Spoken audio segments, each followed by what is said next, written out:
Saya siap mengikuti KKN Tim 2 Undip 2021. Halo, perkenalkan saya Raffi Ramdhani, mahasiswa jurusan Teknik Industri Universitas Diponegoro Angkatan 2018. Pada kesempatan kali ini, saya ingin menjelaskan dan membahas sedikit mengenai apa saja sih yang dilakukan oleh mahasiswa KKN selama kurang lebih 1,5 bulan ini. Namun, sebelum ke sana, mari saya akan menjelaskan seperti apa KKN yang ada di Undip.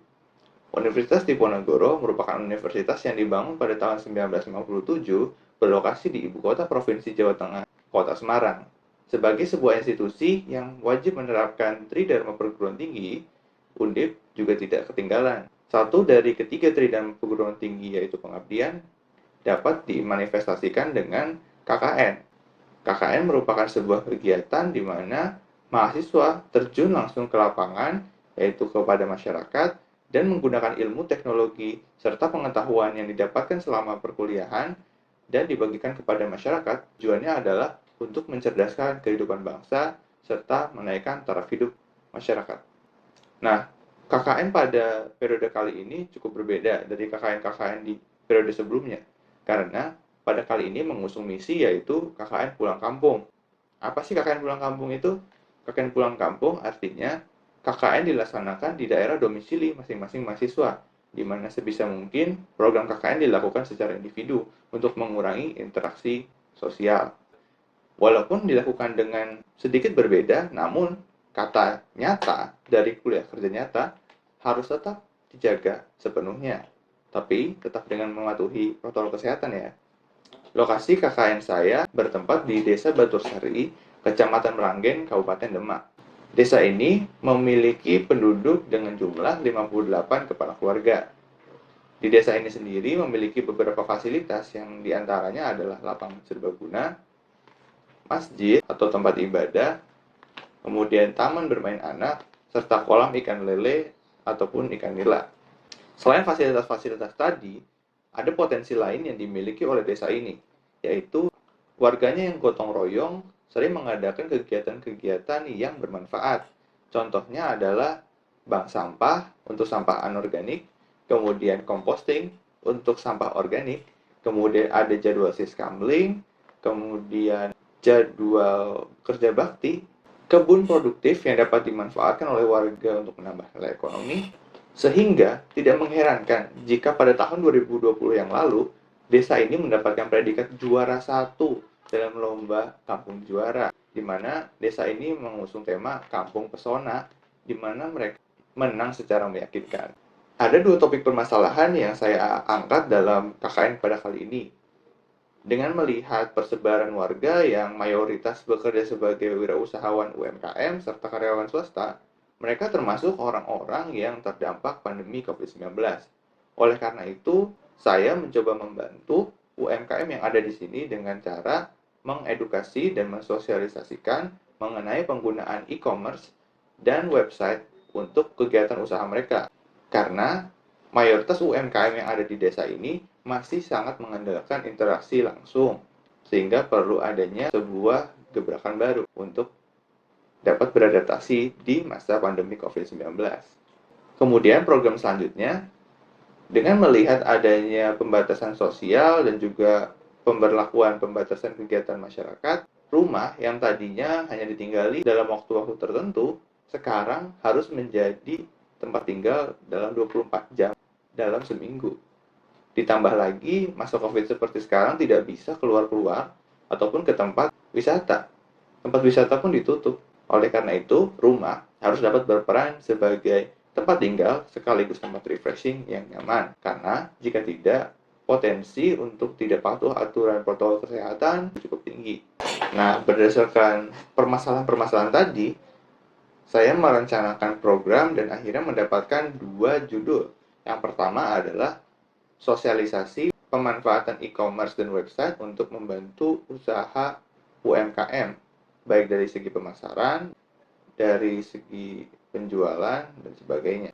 Program ini dilaksanakan dengan membagikan video ke WhatsApp grup warga, di mana nantinya warga diberikan kesempatan untuk berdiskusi dan bertanya mengenai pemanfaatan e-commerce secara lebih lanjut. Tujuan yang ingin dicapai dari program tersebut adalah warga yang terbiasa dengan pemanfaatan teknologi, tentunya dibantu oleh remaja-remaja sekitaran. Kendala yang dihadapi adalah jumlah pemuda yang ada di Desa Batusari jumlahnya cukup sedikit. Program kedua mengenai penerapan gaya hidup Kaizen 5S. Gaya hidup Kaizen 5S sudah diterapkan sejak lama di kawasan industri ataupun di lingkungan pabrik. Diperkenalkan oleh perusahaan-perusahaan Jepang yang mulai booming pada tahun 1970 di saat terjadi revolusi industri di Jepang, di mana fokus dari Kaizen 5S ini adalah mengeliminasi kegiatan-kegiatan yang kurang penting, serta membiasakan untuk hidup bersih, rapi, dan juga disiplin. Nah, dari ketiga manfaat tersebut juga selaras dengan manfaat yang ingin dicapai di lingkungan rumah tangga, yaitu membuat lingkungan rumah tangga lebih nyaman ditinggali dalam waktu yang lama. Prinsip-prinsip Kaizen 5S dapat dijabarkan secara singkat seperti yang pertama adalah pemilahan barang. Barang dipilah di antara barang yang berguna dan juga barang yang tidak berguna atau kurang berguna. Barang yang kurang ataupun tidak berguna dapat dibuang ataupun dijual, sedangkan barang yang berguna disimpan dengan metode tertentu. Selanjutnya, mengelompokkan barang. Mengelompokkan barang sesuai dengan jenisnya memudahkan untuk pencarian barang pada kesempatan berikutnya, sehingga tidak perlu waktu lama untuk mencari-cari barang di tempat yang kita tidak hafal. Selanjutnya adalah membuat aturan ataupun standarisasi. Gunanya untuk apa? Gunanya untuk memberikan sebuah outline yang jelas mengenai apa saja yang ingin dilakukan. Kemudian adalah pemantauan ataupun evaluasi secara rutin. Jika tidak ada evaluasi secara rutin, Kaizen 5S tidak ada artinya sama sekali. Karena itu merupakan satu dari 5 komponen yang ada dalam prinsip Kaizen 5S. Jadi tidak boleh terlupakan.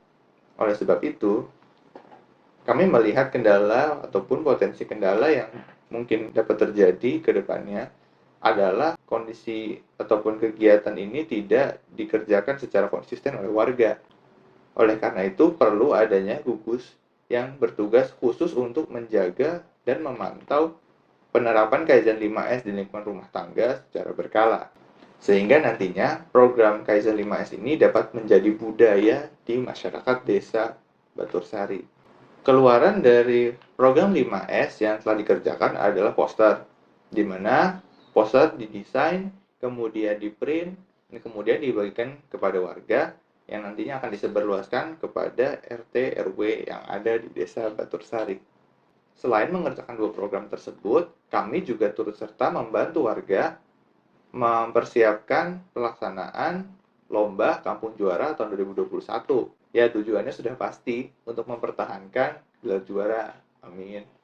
Kegiatan yang kami lakukan antara lain adalah membersihkan lapangan, memberi penamaan pada tanaman toga sehingga orang awam tahu nama-nama tanaman tersebut, kemudian menyusun paparan, lalu membuat poster yang selaras dan dapat mendukung pelaksanaan Kampung Juara dan menambah nilai. Nah, sepertinya kurang valid ya kalau kita belum mendengarkan testimoni dari warga desa Batursari itu sendiri. Oleh karena itu, mari kita mendengarkan testimoni dari warga desa Batursari. Assalamualaikum warahmatullahi wabarakatuh. Waalaikumsalam warahmatullahi wabarakatuh. Perkenalkan Pak, saya Ilham Afi dan juga teman-teman kami dari kelompok 6 KKN Undip 2021 ingin melakukan testimoni terhadap Bapak. Sebelumnya mohon perkenalkan, Bapak namanya siapa nih? Saya Suharyono, biasa dipanggil Pak Haryono atau Pak Har.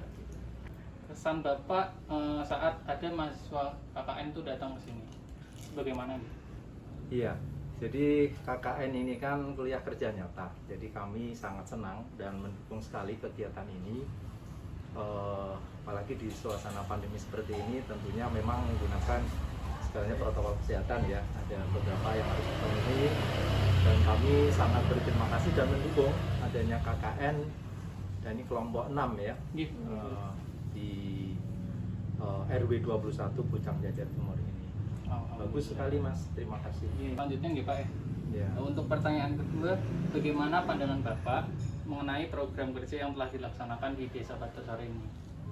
Iya, Jadi memang program kerja yang dilaksanakan mahasiswa KKN ini memang ya nyata dirasakan masyarakat manfaatnya. Jadi apa yang menjadi kebutuhan kami di RW 21 ini, tentunya kita sudah berdiskusi apa yang menjadi kebutuhan dari warga ini diimplementasikan oleh mahasiswa adik-adik KKN ini, dan itu memberi manfaat yang bagus ya untuk warga di lingkungan Pucang Jajar Timur ini.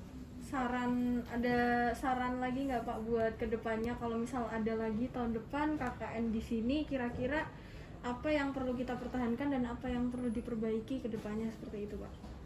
Iya, jadi kalau kami boleh memberikan saran, harapan begitu ya, untuk mahasiswa kedepannya, harapannya sih kita berdiskusi dulu untuk mengetahui apa yang dibutuhkan oleh masyarakat. Jadi setelah keberjalanan dari awal sampai akhir, ada nggak dari Ibu maupun Bapak pesan terhadap kami, kira-kira mungkin kurang gimana gitu, atau pesan nanti gimana gitu dari untuk kami mahasiswa yang sekarang di sini?